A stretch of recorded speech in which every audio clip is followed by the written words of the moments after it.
رب اشرح لي صدري ويسر لي أمري واحلل عقدة من لساني يفقهوا قولي أعوذ بالله من الشيطان اللعين الرجيم بسم الله الرحمن الرحيم الحمد لله رب العالمين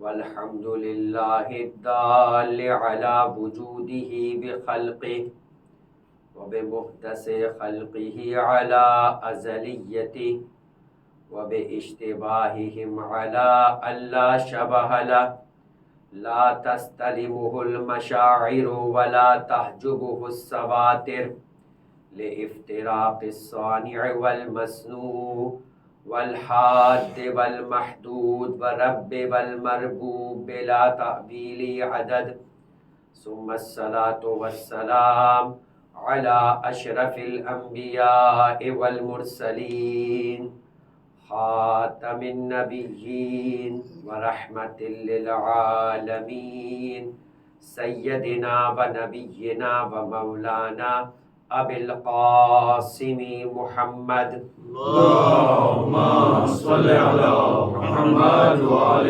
محمد وعلى آله الطيبين الطاهرين المعصومين المظلومين المنتجبين المنتخبين الميامين لا سيما على بقية الله في الأرضين اللهم عجل لهم فرج إنهم يرونه بعيدا ونراه قريبا ولعنة الله على أعدائهم أجمعين من الآن إلى قيام يوم الدين أما بعد فقد قال الله تبارك وتعالى في كتابه الكريم وفرقانه المجيد وقوله الحق وأصدق الصادقين بسم الله الرحمن الرحيم إن الله اشترى من المؤمنين أنفسهم وأموالهم بأن لهم الجنة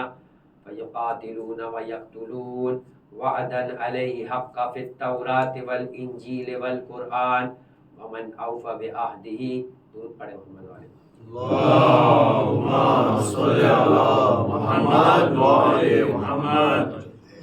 عزیزان محترم، اس سلسلہ عشرہ اولی محرم کی ایک آخری گفتگو ہے کہ جس گفتگو کے اندر آپ کی خدمت میں جو موضوع پیش کیا گیا مسلسل سعادت انسان کربلا کے آئینے میں قرآن و اہل بیت علیہ السلام کی نگاہ میں، اسے اپنی جگہ پر ایک اختتامی مرحلے تک پہنچانا ہے اور گفتگو کو آپ کے سامنے ایک نتیجہ آور پیش کرنا ہے۔ ابتدا سے ساتھ چلنے والے افراد اس جانب متوجہ رہیں کہ سب سے پہلے پروردگار عالم کے جس کلام کو موضوع سخن بنایا گیا وہ سورہ مبارکہ والعصر تھا، اور جس میں خالق کائنات اپنے کلام مجید میں اس طرح سے ارشاد فرما رہا تھا کہ بسم اللہ الرحمن الرحیم والعصر ان الانسان لفی خسر، عصر کی قسم، یقیناً تمام انسان خسارے میں ہے۔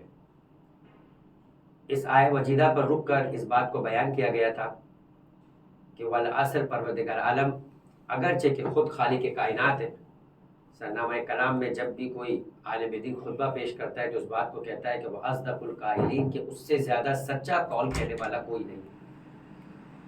اور ایک انسان عقائد کے مرحلے کے اندر جب بات بھی ہوتی ہے کہ جھوٹ کب بولتا ہے، تو جھوٹ بولنے کی کئی وجوہات ہیں۔ لا علمی کی بنا پر جھوٹ بولا جاتا ہے، اور پروردگار عالم کے پاس لا علمی کا کسی بھی اعتبار سے کوئی تصور ہی نہیں۔ یا انسان خوف کے بنا پر جھوٹ بولتا ہے، پروردگار عالم ان اللہ علی کل شیء قدیر ہے، اسے کسی طرح کا کوئی خوف نہیں۔ یا انسان مزاحن و تفریحاً جو ہے وہ جھوٹ بولا کرتا ہے، پروردگار عالم کے پاس اس انداز کے احساسات نہیں ہے کہ وہ کسی کے ساتھ یہ انداز اپناتا ہوا نظر آئے۔ یا انسان ظلم کرنے کے لیے جھوٹ بولتا ہوا نظر آتا ہے اور حقیقت چھپاتا ہے، پروردگار عالم سراپا عدل ہے جس کے پاس کسی طرح کے ظلم کی کوئی گنجائش نہیں۔ تو لہٰذا پروردگار عالم جو کہے گا وہ سچ ہی ہوگا، اور کسی بھی اعتبار سے پروردگار کے قول میں شک کیے جانے کی گنجائش نہیں۔ پھر ایسی ذات آخر قسم کیوں کھائے؟ سوال ہے کہ اگر میں اور آپ جب گفتگو کرتے ہیں تو ہم کب دیکھتے ہیں؟ روایات میں منع کیا گیا ہے کہ اپنے کاموں کے لیے سچ بھی ہو تو قسم مت کھاؤ.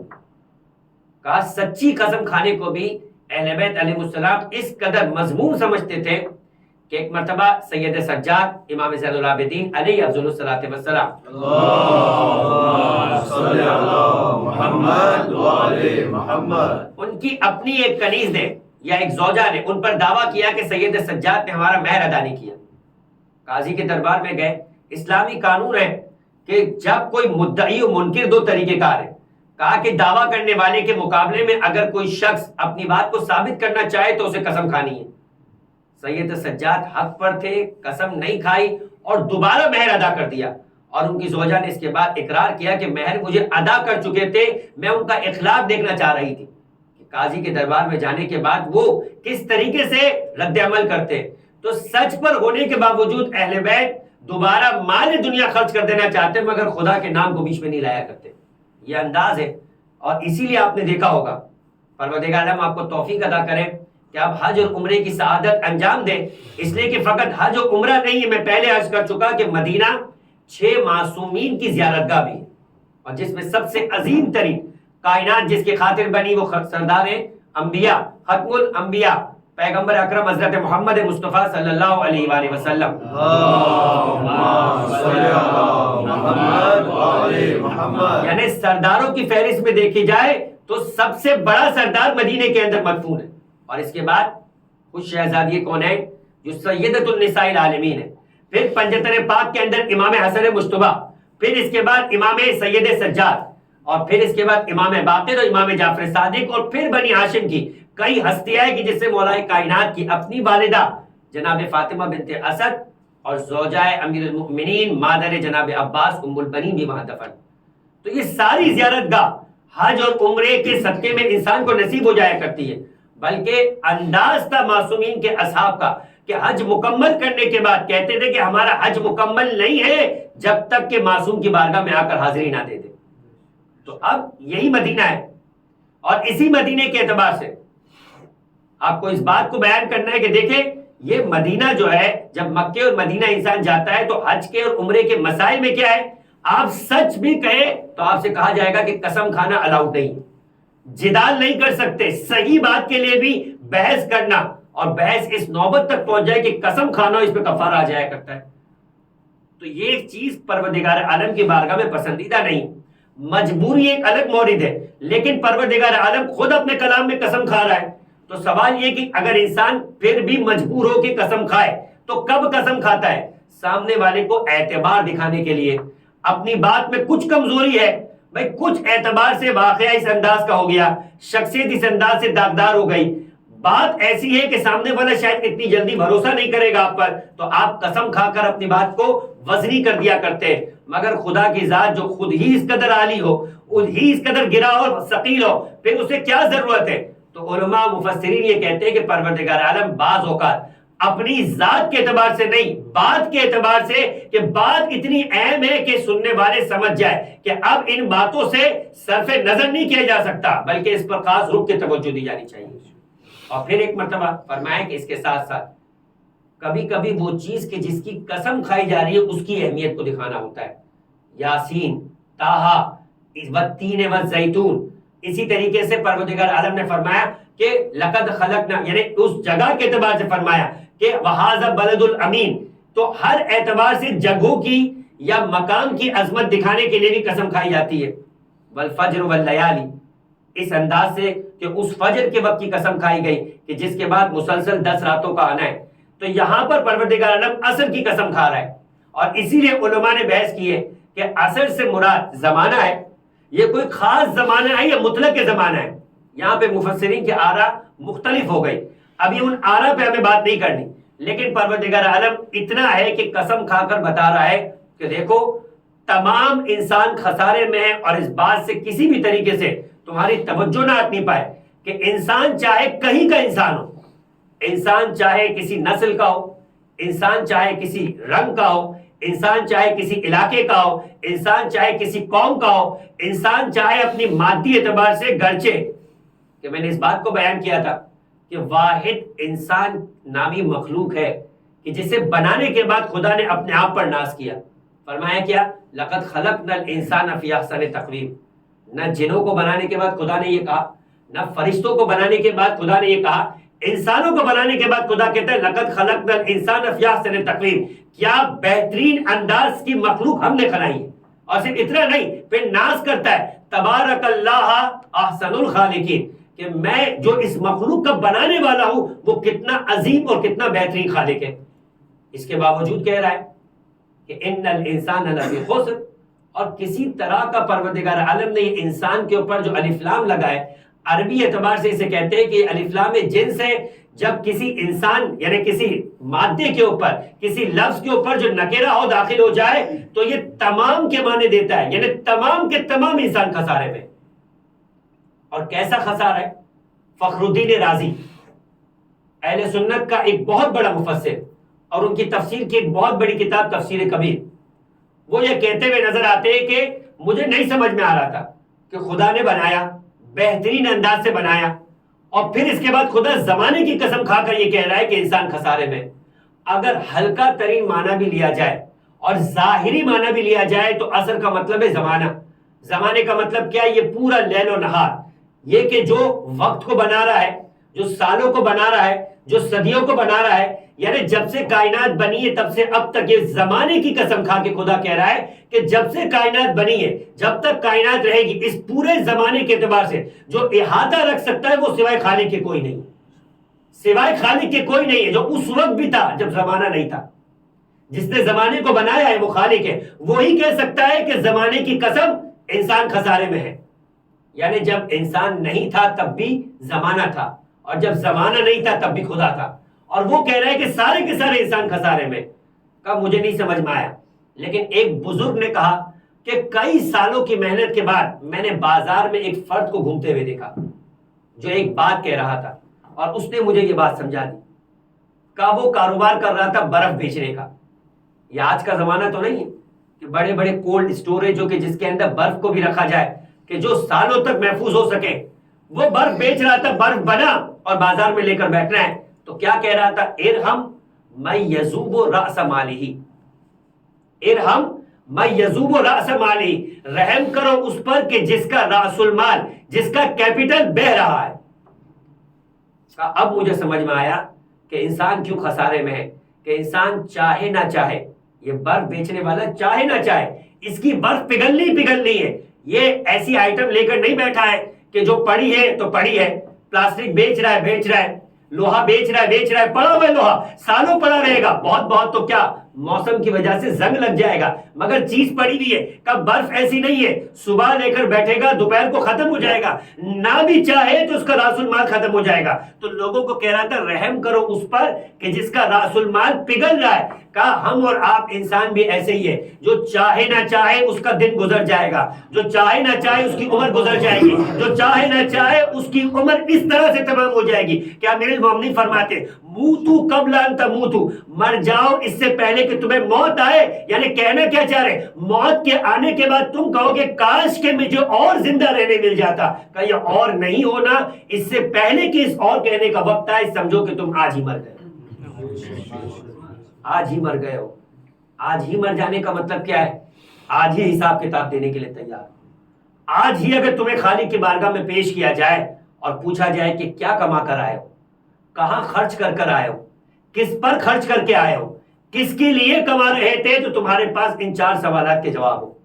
کمانے سے منع نہیں کیا عزیزان محترم.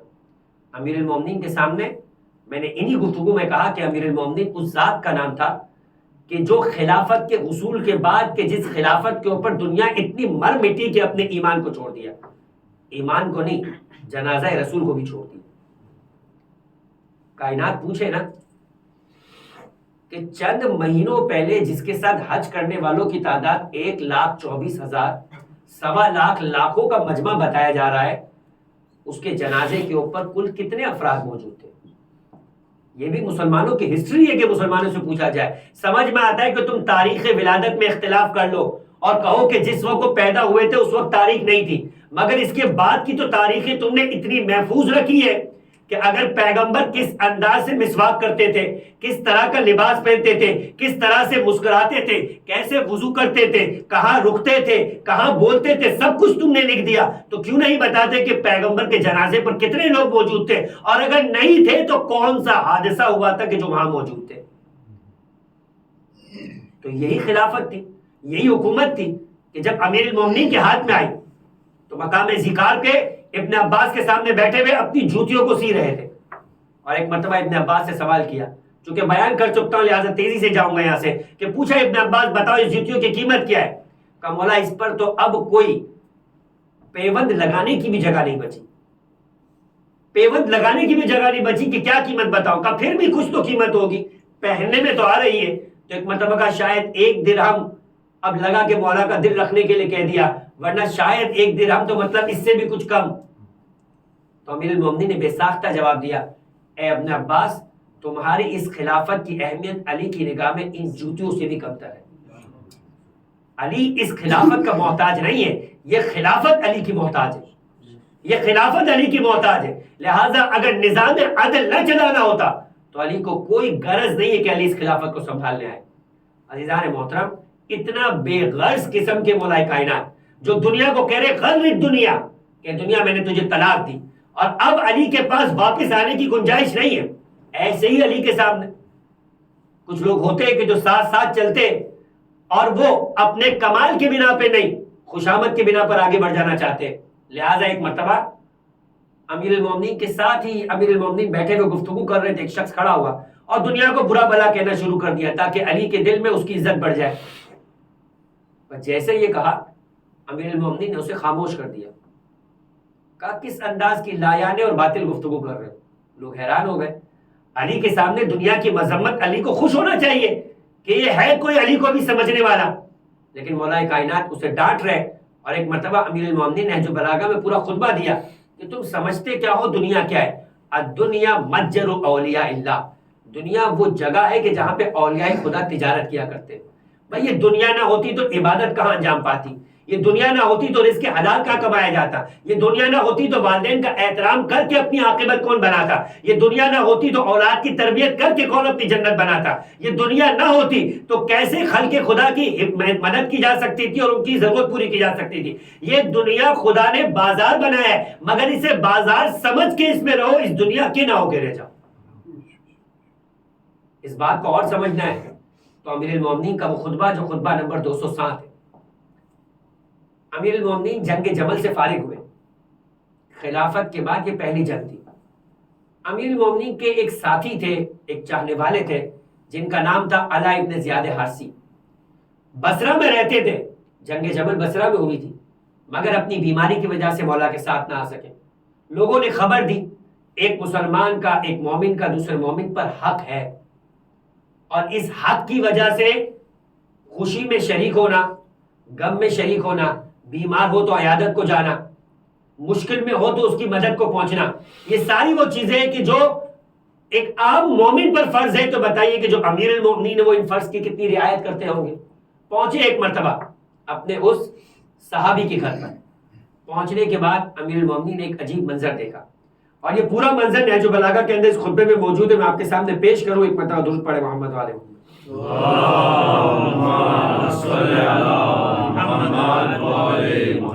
اور اس گفتگو میں مولا کائنات نے 2 جہتوں کو، بظاہر دونوں ایکسٹریم الگ الگ جہت ہے، مالداروں کی کیا ذمہ داری ہے اور مالداروں کے مقابلے میں مال کے اعتبار سے خود آیا کمانا چاہیے، استعمال کرنا چاہیے، نہیں کرنا چاہیے، اس اعتبار سے کیا حقوق ہے۔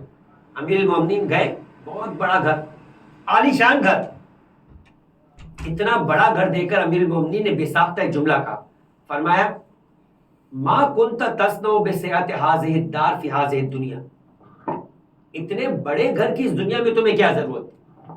دنیا عربی زبان میں کہتے ہیں پست مقام کو۔ آپ کہیں مثال کے طور پر سفر کر رہے ہو، کچھ دیر کے لیے رکنا، تو اس کچھ دیر کے رکنے کے لیے آپ جو جگہ ڈھونڈتے ہیں وہ کتنی چھوٹی اور مختصر ہوگی۔ اب کچھ دیر کا مطلب کیا ہے؟ جتنا مختصر دیر آپ سمجھ سکتے تھے سمجھ لیجئے، کیونکہ جتنی مدت طویل ہوگی اتنا انسان اپنے لیے زیادہ آسائش اور ماحول کو دیکھے گا۔ بس مختصر مدت تو کتنی دیر انسان کو کیا انتظام کرنا چاہیے. کتنا بعض اوقات تو انسان شاید یہ سوچے گا کہ میں اپنی گاڑی سے بھی نیچے کیوں اتروں, گاڑی میں ہی بیٹھا رہوں اور یہیں پر کھانا یا مثال کے طور پہ اپنے ضرورت کی چیز کو منگوا لوں.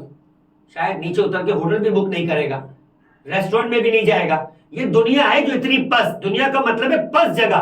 فرمایا اس دنیا میں رہنے کے لیے اتنے بڑی جگہ کی کیا ضرورت تھی, اتنا بڑا گھر تمہارا. پھر اس کے بعد امیر المومنین نے جملہ کہا, اما انت الیہا فی الآخرۃ کنت احوج, آخرت میں تمہیں اتنے بڑے گھر کی زیادہ ضرورت پیش آئے گی. آخرت میں تمہیں اتنے بڑے گھر کی یا اس سے بڑے گھر کی زیادہ ضرورت پیش آئے گی. بھائی اتنا بڑا گھر اس دنیا میں رہنے کے لیے ضرورت نہیں. پھر امیر کائنات نے ایک سوچ دی کہ اگر تم اس دنیا میں اتنا بڑا گھر لینا ہی چاہتے ہو تو پھر کیا کرنا ہے. فرمایا بلا ان شئت بلغت بها الآخرہ, اگر لینا ہی چاہتے ہو تو اس دنیا میں اس گھر کو آخرت کے بڑے گھر کے لینے کا وسیلہ بنا لو. غور کیجئے گا اظہار محترم, فرمایا کہ دیکھو اگر تم اس دنیا سے اس دنیا کو کمانے کے لیے یعنی یہاں انویسٹمنٹ کرنا چاہ رہے ہو تو پھر بہت اچھا خیال ہے اور پھر بہت اچھی بات ہے. تو کہا انویسٹمنٹ کیسے ہو, کیا کیا جائے, خود بتا دے مولا. فرمایا تقری فیہا الضیفہ, اس میں مہمانوں کو بلاؤ اور ان کی مہمانداری کرو, انسانوں کو بلاؤ اور ان کی مہمانداری کرو. وتصل فی الرحم, رشتہ داروں کو بلاؤ اور صلہ رحم کرو. دیکھیں یہ کانسیپٹ اور نظریہ دے رہے مولا کائنات کہ بڑا گھر لو تو دل بھی بڑا ہو, کہ ساتھ میں رہنے والے تمہارے اس گھر کے اندر شیئرنگ کرتے ہوئے نظر آئے, کبھی مہمانوں کی صورت میں, کبھی رشتہ داروں کی صورت میں, یعنی کبھی انسانوں کی صورت میں, کبھی تمہارے اپنوں کی صورت کے اندر. فرمایا وَتُطْلِعُ مِنَ الْحُقُوقَ مَطَالِعَهَا, اور اس گھر میں حقوق الناس کو ادا کرتے ہوئے نظر آؤ کہ تمہارا یہی گھر خدا کی بارگاہ میں انویسٹمنٹ کا ذریعہ بن جائے گا. تم یہاں رہے ہوں گے مگر کما آخرت کے لیے ہو رہے ہو. بالکل ایسا ہی آپ اپنے اپنے وطن کو چھوڑ کر یہاں پر آئے, محنت کر رہے کیوں, تاکہ یہاں رہ کے اپنے وطن میں موجود لوگوں کے لیے کمائیں. خدا بھی یہ کہہ رہا ہے دیکھو یہ دنیا تمہاری آماجگاہ اور ایکچوئل ریزیڈنس نہیں ہے. عام طور پہ آئی ڈی بنی ہوتی تو اس میں لکھا ہوتا ہے تمہارا ٹیمپروری ریزیڈنس کیا ہے, پرماننٹ ریزیڈنس کیا ہے. کا اسے ٹیمپروری سمجھو, ٹیمپروری کی طرح اس کے ساتھ برتاؤ کرو اور پرماننٹ مقام کے لیے یہاں سے وہاں کما کر بھیجتے ہوئے نظر آؤ. ایک جملہ کہا من ابصر بہا ابصرت, ومن ابصر الیہا اعمت. دو ہی جملے ہیں کہ جس کو صرف دو حرف جر کے ذریعے سے بدل دیا. حرف جر انگریزی زبان میں پریپوزیشن, یعنی من ابصر بہا ابصرت, یہاں با لگایا. من ابصر الیہا یا الا لگایا اعمت. کا یہی دنیا ہے, کسی کو بینا بنا دیتی ہے, کسی کو اندھا بنا دیتی ہے. اگر تم اس دنیا کو ذریعہ بناؤ تو تمہیں بینا بنا دے گی, اور اگر اس دنیا کو مقصد بناؤ تو دنیا اندھا بنا دے گی. من ابصر بہا ابصرت, جو اس دنیا کو ذریعہ بناتا ہے, کہ جیسے آپ ایک روڈ سے دوسرے روڈ جانے کے لیے پل کو ذریعہ بناتے ہیں, تو جتنی دیر کے لیے مقصد آپ کا اس سڑک پہ پہنچ رہا ہے, مقصد پل پہ کھڑے ہو کر پل کا ہو جانا نہیں ہے. جو پل کا ہو جاتا ہے وہ ہدف سے دور ہو جاتا ہے. کہا اس دنیا کو پل سمجھو, لہٰذا یہاں سے وہاں پہنچنے کے لیے تمہیں خدا نے ایک ذریعہ دیا ہے, لہٰذا یہاں رہو, کماؤ, خاندان بناؤ, مگر یہ سب کچھ کیوں ہو, تاکہ آخرت میں پہنچ کے اس کے ذریعے سے اپنے لیے فائدہ اٹھاؤ. اگر خاندان اس مقصد کے لیے نہیں تو خاندان بنانا غلط ہے. دوستیاں اس مقصد سے نہیں تو دوستیاں بنانا غلط ہے. مال اس مقصد سے نہیں تو مال کمانا غلط ہے. مال اس مقصد سے خرچ نہیں تو مال خرچ کرنا غلط ہے. لیکن اگر مال آخرت کے لیے خرچ کیا جا رہا ہے تو اس سے بہتر کوئی سودا نہیں. یہ عین عبادت ہے. مال آخرت کو کمانے کے لیے کمایا جا رہا ہے تو یہ مال کمانا عبادت ہے. مال آخرت پر جن پر خرچ کیا جا رہا ہے اس سے آپ کی آخرت بن رہی ہے تو پھر اس سے بہتر کوئی مال خرچ کرنے کا مورد نہیں ہے. ہر مورد کے اوپر خدا قیامت میں سوال کرے گا. اگر سوال کا جواب دینے کے لیے تیار ہے تو مولا کائنات کہتے ہیں کہ یہی پھر تمہاری نجات, یہی تمہارے لیے سعادت ہے. جو ہمارا موضوع ہے کہ سعادت یہ ہے, اب اس چیز کو پہچاننا ہے کہ آیا سعادت ہے یا نہیں. تو امیر کائنات نے ایک مرتبہ سے فرمایا کہ فَإِذَا أَنْتَ قَدْ بَلَغْتَ بِهَا الْآخِرَةَ, اگر تم نے اسی نیت سے یہ گھر حاصل کیا ہے اور اب اسی نیت کے لیے اس گھر کو اپنے پاس رکھ رہے ہو تو تم نے پھر آخرت حاصل کر لی. تم نے دنیا نہیں بنائی, تم نے آخرت بنائی. تم نے دنیا نہیں بنائی, تم نے آخرت بنا لی. اب یہ تو مولا نے اسے کہا, مالدار تھا, مال کا اظہار بھی کر رہا تھا, کہنے لگا مولا میرا ایک مسئلہ ہے، ایک پرابلم ہے، مجھے ایک شکایت کرنی ہے آپ سے۔ کہا کس کی شکایت؟ کہا اپنے بھائی، اس کا نام علا تھا، اس کے بھائی کا نام طلا تھا۔ کہا طلا بن زیاد حارثی اپنے بھائی کے بارے میں شکایت کرنی ہے۔ کہا کیا ہو گیا؟ کہا اس نے گھر چھوڑ دیا، گھر والوں کو چھوڑ دیا، اچھا لباس پہننا چھوڑ دیا، اچھا کھانا چھوڑ دیا، جنگل میں جا کر رہتا ہے، اون کا موٹا لباس پہنتا ہے، میرے مال میں شریک ہے مگر کسی طریقے سے نہ میرا ساتھ دیتا ہے نہ میرے ساتھ رہتا ہے، گھر والے پریشان۔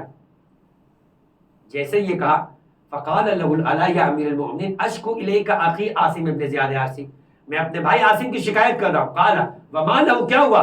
قال لبس الاباءۃ، اس نے موٹا کپڑا پہن لیا ہے، وتخلى عن الدنيا، دنیا چھوڑ چکا ہے۔ قال علی به، اسے بلاؤ میرے پاس۔ فلما جاء، جب وہ آیا تو اب جملے سنیے گا، اتنے سخت جملے مولا کائنات کے بہت کم نظر آتے۔ فرمایا یا ادیا نفسی، اے اپنی جان کے دشمن۔ مولا کائنات کو تعریف کرنی چاہیے کہ کوئی تو ہے جو دنیا میں مجھ جیسا، کوئی تو ہے جو دنیا میں مجھ جیسا میرے ساتھ میرے طریقے سے رہ رہا ہے۔ علی کا انداز تو یہی تھا، تاریخ بتاتی ہے کہ لباس وہ کہ جس پر پیون، جوتیاں سن لیا آپ نے پیون، روٹی وہ کھا رہے تھے کہ تاریخ بتاتی ہے کہ امیر المومنین اپنے کھیت میں، اپنے باغ میں، اپنی زمینوں پہ کام کر رہے تھے، ایک فقیر آیا، امیر المومنین اپنا کھانا لے کر بیٹھے، سخت مشقت کے بعد اپنی روٹیاں کھا رہے، ابھی کھایا نہیں ہے، ابھی تھیلی کو کھول رہے۔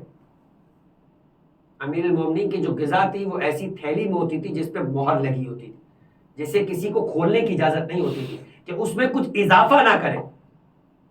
18 بیٹے اور 16 بیٹیوں والے امیر المومنین کا بھرا گھرانہ، کیسے بچوں کا دل نہیں ہوتا ہوگا اپنے باپ کی خدمت کرنے کا۔ 19 رمضان کو جب ام کلثوم کے یہاں پر افطار کے موقع پہ گئے تو کیا رکھا تھا بی بی نے؟ ام کلثوم جیسی محبت کرنے والی بیٹی ہو، دسترخوان کے اوپر ایک دودھ کا پیالہ اور ایک نمک کے ساتھ روٹی۔ کہا تمہیں معلوم ہے ام کلثوم، تمہارے باپ نے زندگی بھر دسترخوان پہ 2 سالن نہیں رکھے، ان میں سے ایک کو اٹھا لو۔ یہ تھے امیر المومنین، اور ایسا فرد مل جائے امیر المومنین کو کہ جو اس انداز سے زندگی گزار رہا ہے، تو امیر المومنین کو تو اس کو کہنا چاہیے تھا مرحبا بناصر، کہ تم جیسا کوئی مددگار تو مجھے ملا۔ تو یہی امیر المومنین جنگل میں جب ایک مرتبہ اپنی تھیلی کو ابھی کھولا بھی نہیں تھا، ایک شخص آ کر کہتا ہے کہ امیر المومنین سے کیا آپ مہمان نہیں چاہیں گے؟ یہ عربوں کا دستور تھا، کھانے میں شریک ہونے کے لیے گویا مانگنے کا انداز تھا۔ امیر المومنین نے کہا کیوں نہیں، آؤ بیٹھو میرے ساتھ، اگر تم میرے ساتھ میرے کھانے میں شریک ہو سکتے ہو تو یہ علی کی خوشی ہوگی۔ علی نے ان تھیلی کو کھولا، کھولنے کے بعد اپنی روٹی اس سے پہلے کہ خود کھائے اس کے سامنے رکھ دی۔ اب وہ علی کو دیکھ رہا ہے، روٹیوں کو دیکھ رہا ہے، کوشش کر رہا ہے کہ کسی طریقے سے علی کی آنکھوں سے بچا کر کچھ حصہ تو توڑ لے، مگر روٹیاں ٹوٹ نہیں رہی۔ کہنے لگا اے شخص، یہ روٹیاں میرے کھانے کے لائق نہیں، میں اسے نہیں کھا سکوں گا۔ امیر المومنین نے فرمایا کہ مجھے معلوم تھا، میں تمہارا دل نہیں توڑنا چاہتا، جو کھانا تم کھا سکتے ہو اس کے لیے کہا امیر المومنین نے کہ وہاں چلے جاؤ، وہاں ایک دسترخوان لگتا ہے، وہاں جانے کے بعد تم بھی شریک ہو جانا، وہ تمام لوگوں کے لیے مشترک دسترخوان ہے، اس میں کسی بھی آنے والے کے لیے کوئی پابندی نہیں۔ چلا گیا اور پہنچا مدینے۔ وہاں جانے کے بعد دسترخوان کے اوپر ایک مرتبہ سب آ رہے تھے، دسترخوان ایسا تھا کہ جس کو پوچھنے کی کسی کو ضرورت نہیں تھی، سب کھا رہے تھے، اس نے بھی کھانا شروع کیا۔ تاریخ بتاتی کہ ایک لقمہ کھاتا تھا، ایک لقمہ بچاتا تھا، ایک لقمہ کھاتا تھا، ایک لقمہ بچاتا تھا۔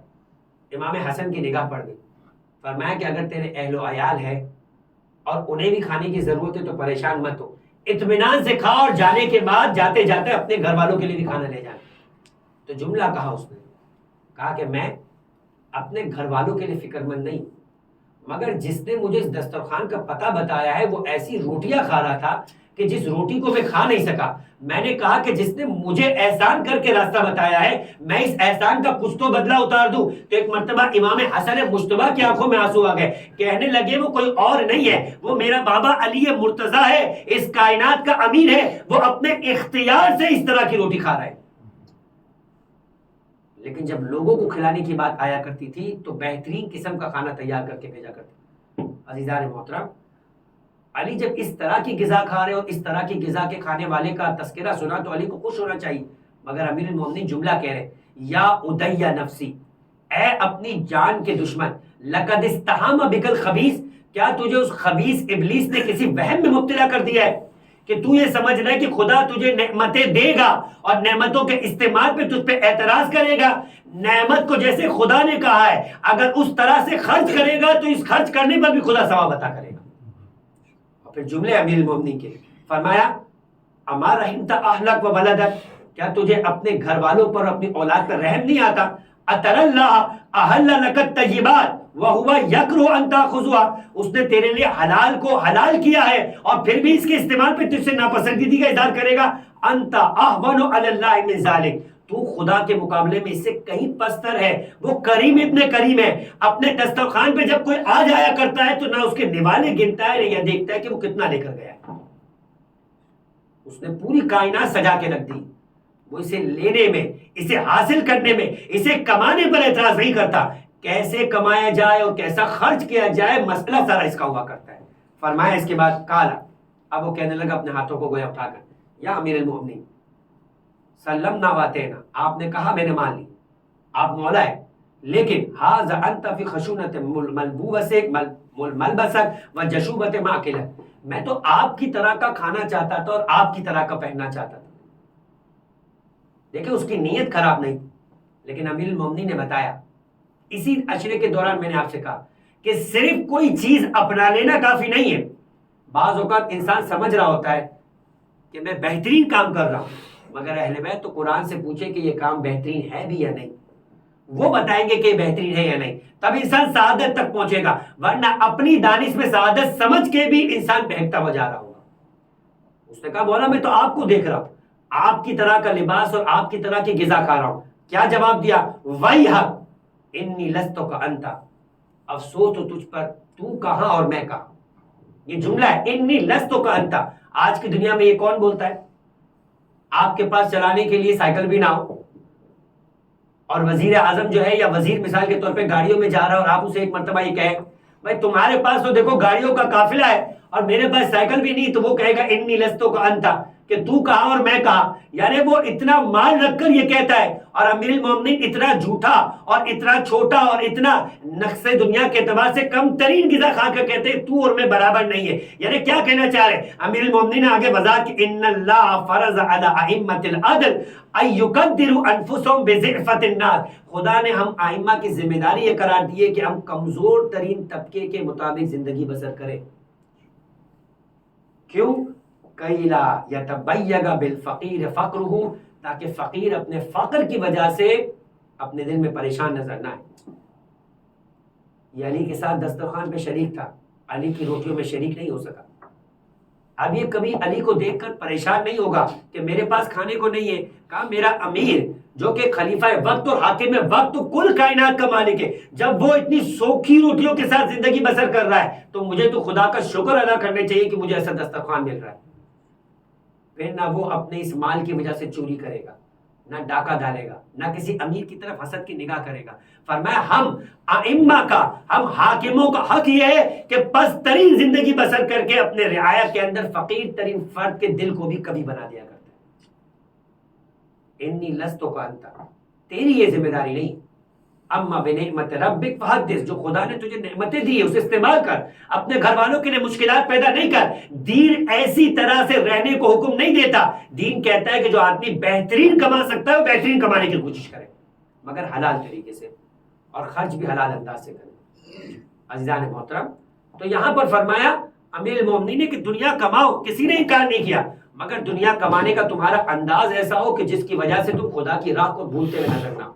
اس دنیا کمانے کے لیے خدا کو نہیں چھوڑ دو، اس دنیا کمانے کے لیے خدا کے احکامات کو کچلتے ہوئے نظر نہیں آؤ۔ بہت سی دفعہ ایسا ہوگا کہ تمہیں چیز اچھی لگے گی مگر حکم خدا کے خاطر کھا نہیں سکو گے، تمہیں چیز پسند آئے گی، پہننا چاہو گے، مگر خدا نے پہننا حرام قرار دیا ہوگا۔ تمہیں کوئی جگہ جانے کا دل چاہے گا مگر خدا نے حرام قرار دیا ہوگا۔ بس یہی حلال و حرام کے درمیان زندگی بسر کر دی، تو اس کے بعد فرمایا الا الذین آمنوا وعملوا الصالحات، کبھی تمہیں اپنا مدینہ جیسا وطن بھی چھوڑنا پڑے گا۔ تیار ہو حسین کے ساتھ مدینے جیسا وطن چھوڑنے کے لیے؟ مدینے سے بہتر کون سا جگہ ہوگی؟ لیکن حسین نے خدا کے خاطر مدینہ بھی چھوڑ دیا۔ تو کبھی حکم خدا کے خاطر تمہیں اپنی جگہ چھوڑنا ہوگی، تمہیں اپنا آرام و سکون چھوڑنا ہوگا. وَلَنَبْلُوَنَّكُمْ بِشَيْءٍ مِّنَ الْخَوْفِ وَالْجُوعِ وَنَقْصٍ مِّنَ الْأَمْوَالِ وَالْأَنفُسِ وَالثَّمَرَاتِ. کہ دیکھو تمہارا امتحان ہوگا تو کبھی تمہیں اپنے میوہائے دل کو، اپنی اولاد کو خدا کے خاطر پیش کرنا ہوگا. پھر اکبر جیسی اولاد ہوگی مگر حسین پیش کرتے ہوئے نظر آئیں گے. پھر قاسم جیسا بیٹا ہوگا، ام فروا اپنے حسین پہ قربان کرتے ہوئے نظر آئے گی. ام رباب کے پاس اتنا چھوٹا بچہ کہ جس کے بارے میں تاریخ یہ الفاظ بتاتی ہے کہ جس بچے کو تو یہ بھی خبر نہیں تھی کہ تیر کھانے کے بعد رویا جاتا ہے یا ہنسا جاتا ہے، مگر ایک مرتبہ حسین نے خدا کی بارگاہ میں پیش کر کے جملہ کہا. روز عاشور آپ نے اعمال انجام دیے تو اس میں جملہ کہا رضن بقضائہ و تسلیما لامرہ، راضی ہوا حسین اور تیرے فیصلے کے اوپر حسین نے اپنے سر تسلیم خم کو کر دیا. حمید ابن مسلم عجیب جملہ کہتا تھا کہ حسین جتنی قربانیوں کو پیش کر رہے تھے حسین کے چہرے کا نور بڑھتا جا رہا تھا کہ جملہ کہا تھا اے پروردگار رب، حسین اس ساری قربانیوں کو پیش کرنے کے تیار ہے اس لیے کہ تیرے مرعا اور مسمع میں ہو رہا ہے. اس سے بہتر کچھ حسین کے لیے ہوتا ہے تو خدا حسین سے وہ مانگتا ہوا نظر آتا. یہ انسان کا خدا پر اعتماد و توکل ہونا چاہیے. اپنی پوری کوششوں کے بعد اگر دنیا میں کچھ نہ ملے تو یہ بھروسہ رکھے کہ جیسے باپ اپنی اولاد کے لیے بہترین چاہتا ہے خدا بھی اپنے بندے کے لیے بہترین چاہیا کرتا ہے. پھر کچھ کمی ہو جائے تو خدا پہ توکل کر کے شکر ادا کرتے ہوئے نظر آئے. یہی مرحلہ ہے وَعَمِلُ الصَّالِحَاتِ کے بعد وَتَوَاصَوْا بِالْحَقِّ وَتَوَاصَوْا بِالصَّبْرِ. دیکھیں ایمان بہت سے لوگ لے آتے ہیں، ایمان کے مطابق عمل بھی کر لیتے ہیں، مگر اس کے بعد جب پریشانیاں آتی ہیں تو اپنے ایمان سے پیچھے ہٹنا شروع ہو جاتے ہیں. فرمایا یہ کافی نہیں ہوگا کہ تم ایمان لاؤ اور عمل کرو، جب امتحان کا وقت ہوگا تو خود بھی صابر رہو گے وتواصوا بالحق اور دوسروں کو بھی اس ایمان پر ثابت قدم رہنے کے لیے ساتھ چلو گے وتواصوا بالصبر اور اپنے عمل میں بھی ڈٹے رہو گے. صرف زبان سے نہیں کہو گے کہ ساتھ کھڑے ہو جاؤ بلکہ اپنے سر کو پیش کر کے خدا کی بارگاہ میں قربانی دے کر بھی کہو گے کہ پروردگارہ تیرا شکر ہے کہ تو نے ہمیں یہ توفیق عطا کی. عزیزان محترم اسی پر اپنی گفتگو کو تمام کرتے ہیں. آج وہ کربلا کی جو 2 محرم کو بسی تھی کل شام کو جو اجڑ گئی، آج زینب اپنے قافلے کو لے کر یہاں سے رخصت ہو گئی. آسان مرحلہ نہیں ہے عزیزان محترم، مدینے سے رخصت ہونا آسان نہیں تھا، کربلا میں آ کر یوں خیموں کو لگانا آسان نہیں تھا، عاشور کے دن قربانیوں کو دینا آسان نہیں تھا. لیکن یہ کوئی شہزادی زینب سے پوچھے کہ اس انداز سے اپنے ماجائے کو بے گور و کفن چھوڑ کر جانا کتنا آسان. شہزادی زینب نے ایک مرتبہ ایک جملہ کہا، بعض مقتل میں یہ جملہ جناب ام کلثوم سے موجود ہے کہ جب ان بیویوں کو جمع کیا گیا اور سوار ہونے کے لیے کہا گیا تو ایک مرتبہ شہزادی زینب نے عمر ابن سعد کو مخاطب کر کے کہا شرم نہیں آتی بنات رسول خدا کو سوار کرنے کے لیے نامحرم مردوں کو بھیج رہا ہے، ہم عورتیں خود ایک دوسرے کو سوار کرا لیں گی. ارے جب مدینے سے نکلے تھے تو علی اکبر موجود تھے ام لیلا کو سوار کرانے کے لیے، قاسم موجود تھے ام فروا کو سوار کرانے کے لیے، اور جب ام کلثوم آگے بڑھی تو عباس نے سوار کرایا. اور ایک تو ایسی بیوی تھی جسے سوار کرانے کے لیے سارے بنی ہاشم کے جوانوں نے ہلکا بنا لیا، کوئی جھک کر اپنے پیش کر رہا ہے، کوئی بازوؤں کو سہارا دے رہا ہے، کوئی قدموں کو اپنے ہاتھوں پہ دے رہا ہے. اور یہ بی بی علی کی بڑی بیٹی تھی، مگر آج علی کی بڑی بیٹی ام فروا کے لیے قاسم بھی بن رہی ہے، ام لیلا کے لیے علی اکبر بھی بن رہی ہے، اور ام کلثوم کے لیے عباس بھی بن رہی ہے. ایک ایک کر کے سارے بیویوں کو سوار کرایا. اور اب زینب تنہا ہے تو شاید فرات کی طرف نگاہ کر کے کہا ہوگا ارے عباس کیا بہن کو سوار کرانے نہیں آؤ گے؟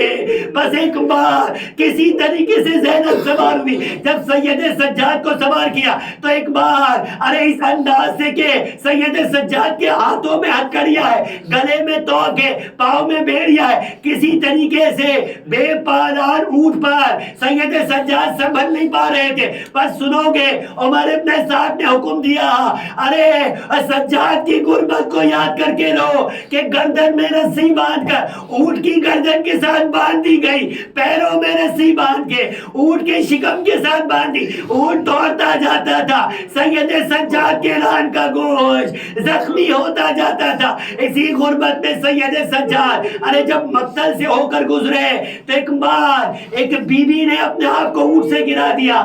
سنو گے عزیزو، وہ بی بی شہزادی زینب تھی۔ جب دیکھا کہ سید سجاد اپنے بابا کے بے گور و کفن لاشے کو دیکھ کر برداشت نہیں کر پا رہے، شہزادی زینب نے ہاتھ پسے گردن بندے، کہتے مسائل کی منزل میں شہزادی زینب نے فاطمہ نے ایک ذاکر سے خواہش کی تھی کہ میرے عباس کے وہ مسائل کیوں نہیں پڑھتے ہو کہ کیسے میرا عباس بغیر ہاتھوں کے اپنے رہوار سے زمین پہ گرا تھا، ایک آنکھ میں تیر تھا، ایک آنکھ میں خون بھرا تھا۔ جب بھی کوئی سوار زمین پہ گرتا ہے ہاتھوں کا سہارا لیتا ہے۔ ہائے اب الفضل عباس، ہاتھ موجود نہیں تھے، چہرے کے بل زمین پہ گرے۔ ام البرین نے کہا ارے کاش میرے عباس کے ہاتھ ہوتے تو کوئی میرے عباس کو اس طرح سر پہ گرز نہ مارتا۔ میں کہوں گا ام البرین سے، شہزادی فاطمہ سے، گھوڑے کی بلندی سے گرنا اور ہے، اونٹ کی بلندی سے گرنا اور ہے۔ یا علی کی بیٹی چہرے کے بل زمین کربلا پہ گری۔ سید سجاد کی توجہ ہٹی، کہا پھوپھی اماں یہ آپ نے کیا کیا؟ کہا بیٹا اگر میں یہ نہ کرتی تو خوف تھا کہ تیرے جسم سے تیری روح کو پرواز ہوتے ہوئے دیکھتی۔ کہنے لگے سید سجاد جس کا کڑیل 25 سال کا بیٹا ہو، اس کا بابا بے گور و کفن، بے سر کا پامال لاشا، وہ اسے کفن نہ دے سکے، وہ اسے دفن نہ کر سکے، کیسے برداشت کرے؟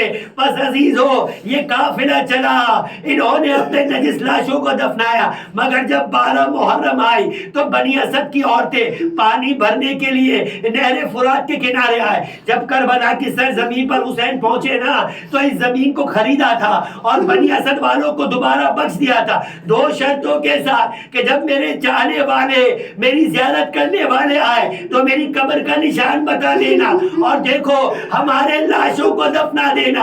اور بنی اسد والوں سے کہا تھا کہ دیکھو تم نہ دفنا سکو تو اپنی عورتوں کو بلاؤ، اور کہا بولو ان سے کہ فاطمہ کی بیٹی زینب آئی ہے۔ اور ان خواتین کو جمع کر کے حسین نے کہا اگر تمہارے مرد ہمیں نہ دفنا سکے، ان کے دل میں بنی امیہ کا خوف پیدا ہو جائے تو پانی بھرنے کے بہانے آنا، ہماری لاشوں پہ مٹھی بھر خاک کو ڈال کے چلے جانا۔ کتنی تمنا تھی حسین کو اپنے لاشوں کو دفنانے کی، اور سید سجاد لاشوں کو یوں ہی چھوڑتا چلے جائے۔ بس ایک مرتبہ عورتوں سے کہا اپنے بچوں کو بلانا، کہا علی اکبر اور قاسم اور محمد کی عمر کے بچے آئے۔ جب چھوٹے چھوٹے بچے آئے کہا دیکھو تمہاری ماں اور باپ ہمیں نہ دفنا سکے تو کھیلنے کے بہانے فرات آنا، چھوٹی چھوٹی مٹھیوں میں خاک بھرنا اور ہماری لاشوں میں ڈال کے چلے جانا۔ بس عزیزو 12 محرم کو جب بنی اسد کی عورتیں نہر فرات کے کنارے پانی بھرنے کے لیے، عجیب منظر دیکھا، کوئی لاشا ہے جس کا سینہ زخمی ہے، کوئی لاشا پامال بکھرا ہوا ہے، کسی کے لاشے میں ہاتھ نہیں ہے، کسی کا چھوٹا سا ارے لاشا پامال ہوا ہے۔ بس اپنے مردوں کو جا کر بتایا کہ دیکھو بنی امیہ والے چلے گئے، حسین نے تم سے وعدہ لیا تھا، چلو جا کر ابھی لاشوں کو دفناتے۔ بنی اسد والے راضی ہوئے، مگر جب میدان کربلا میں پہنچے سوچا سب سے پہلے آقا حسین کو دفن کریں گے، لیکن لاج سمجھ میں نہیں آتی، اس لیے کہ جسم پر لباس نہیں، سر پر جسم پر سر نہیں، دفنائے تو کیسے، پہچانے تو کیسے؟ حیران کھڑے تھے اور ارادہ کیا کہ گنج شہیدہ بنا ہے، حسین کی سر پائی تھی، آج بھی گنج شہیدہ موجود ہے، سب کو اس میں دفن کرنا چاہتے تھے کہ ایک مرتبہ کوفے کے جانب سے آواز ہے ٹھہرو ہے بنی اسد والو، میں تمہاری مدد کرنے پہنچا۔ یہ کوئی اور نہیں تھا، سید سجاد بے اعجاز اونٹ پر آئے، ہاتھوں میں ہتھکڑیاں تھی، پاؤں میں بیڑیاں تھی، ہتھکڑیاں کھلی، بیڑیاں کھلی۔ سید سجاد نے ایک مرتبہ سب سے پہلے کہا کہ دیکھو یہ لاشا میرے بابا حسین کا ہے، اکیلے لاش کو دفنانے کے لیے اترے اور قبر پہ ایک جملہ لکھا ھذا قبر حسین ابن علی الذی قتلوہ عطشانا غریبا فریدا۔ ارے یہ حسین ابن علی کی قبر ہے جسے پیاسا قتل کیا گیا، جسے غربت میں تنہا قتل کیا گیا، ایک ایک کر کے سارے لاشوں کو دفنایا، اور اب بنی اسد والے سمجھے کہ ہم نے سب لاشوں کو دفنا دیا، جانے لگے، کہا بنی اسد والے کہاں جاتے ہو، ابھی ایک لاشا باقی ہے، کہا کون سا لاش ہے، کہا فرات کے کنارے میرے چچا عباس کا لاش ہے۔ اب جب لاش کے قریب گئے، لاش کی حالت یہ تھی کہ اتنا قد دراز تھا جناب ابوالفضل عباس کا، ایک پیر زمین پر خط لگاتے تھے، مگر جب لاش کے ٹکڑوں کو جمع کیا اتنی چھوٹی قبر بن گئی، اتنی چھوٹی قبر بن گئی کہ کسی بچے کی قبر لگتی تھی۔ چٹائی پہ جمع کیا، بنی اسد والوں سے کہا دور ہو جاؤ، اور ایک بار چٹائی کو لے کر سید سجاد قبر میں اترے، اپنے سر کو اپنے چچا کے سینے پہ رکھا اور ایک بات کہنے لگے، ہائے میرے چچا، اللہ تک کاش کے آپ ہوتے، دیکھ دیکھ کے میں کس طرح سے اپنی ماں بہنوں کو بے مکنا و چادر کربلا سے کوفہ لے۔ الا ولعنۃ اللہ علی قوم الظالمین وسيعلم الذين ظلموا أي منقلب ينقلبون۔ بار الہ تجھے واسطہ محمد والے محمد کا ہمارے اس کلی سے توسل کو اپنی بارگاہ میں قبول فرما۔ پروردگارہ، غم آل محمد میں، غم حسین میں بہنے والے ان آنسوؤں کو روز قیامت رومال زہرا میں جگہ عطا فرما۔ پروردگار اسے ہمارے لیے باعث سامان شفاعت قرار دے۔ پروردگارہ، ہمارے گناہ صغیرہ و کبیرہ کو معاف فرما، ہمارے مرحومین کی گناہ صغیرہ و کبیرہ کو معاف فرما، انہیں جوار معصومین میں اعلیٰ علیین میں جگہ عطا فرما۔ پروردگارہ، دنیا و جہاں میں جہاں جہاں آل محمد کے چاہنے والے فرش عزا کو بچھائے ہوئے، ان کی جان مال و عزت کی حفاظت فرما۔ پروردگار، ان کی اس محبت کو، پروردگار اس عقیدت کو اپنی بارگاہ میں قبول فرما۔ پروردگارہ، تجھے واسطہ محمد والے محمد کے چاہنے والوں کا، محمد والے محمد کی عظمتوں کا، محمد والے محمد کی مصیبتوں کا، کہ ان کے چاہنے والے دنیا و جہاں میں جہاں کے کسی مشکل میں مبتلا ان کی مشکلات کو آسان فرما، بالخصوص بے جرم اسیر کو رہائی بندوبست فرما۔ پروردگار، بے اولاد کو اولاد صالحہ عطا فرما، بے روزگاروں کو رزق حلال عطا فرما، صاحبان روزگار کے رزق حلال وسعت و برکت عطا فرما، قرضداروں کے قرض کو غیب سے ادا فرما۔